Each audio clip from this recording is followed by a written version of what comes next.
All right, welcome back to Nerd Chic. I'm back here now just to show you a quick tutorial on Zoom how to lock down your meeting and keep it safe once it's going. So, on my past tutorials, I've already talked to you about how to truly control a lot of the settings from the scheduling standpoint as well as from the account standpoint. And I've shown you on multiple different versions of computers how to control like participants and that kind of thing. Now, what I want to do in this one, so go back and watch those tutorials if you need them. That's not what this one's going to have.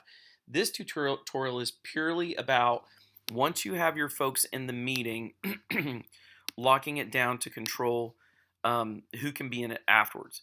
So I've just opened up, let me do it back, tell you what I'm doing when I do it again. I've just opened up Manage Participants in Chat, and from Manage Participants in Chat inside of here, there's a lot of different controls that we have. One of them is More. Once you have all the participants you need in here, so if you're a teacher or you're a business leader and everyone's in, I'm going to highly encourage you to do this, even though what it means is once this is done, if someone drops off because of bandwidth or issues with connecting, they can't get back on. But I'm encouraging you to do this only because it will keep out bad folks from the meeting for sure. But the next thing you do is once you have all the participants you're supposed to have, you're clearly in your meeting, click Lock Meeting. And look, no new attendees can join this meeting once locked. Boom, you're locked. No one else is getting into this meeting except for the ones you've gotten in. And that's it. Pure and simple.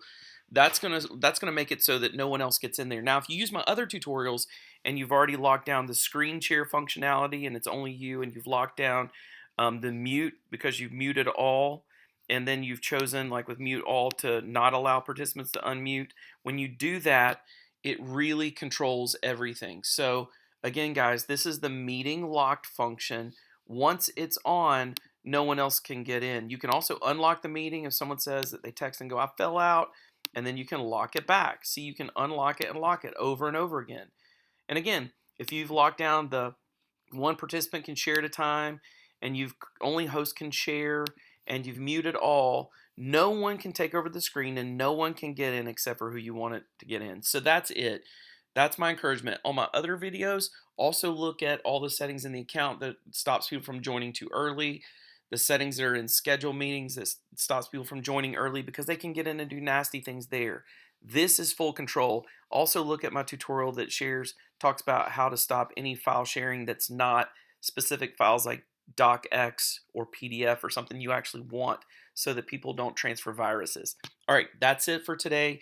Hopefully this has helped. I try to keep these short. If you've got a request for another tutorial, put it in the comments. I will do it for you. If you have any questions about this one, put it in the comments. And then also, don't forget to subscribe to Nerd Chic. We truly need you to give us a thumbs up, comment, and subscribe so we can keep doing this. All right, thanks you guys. Have a good day.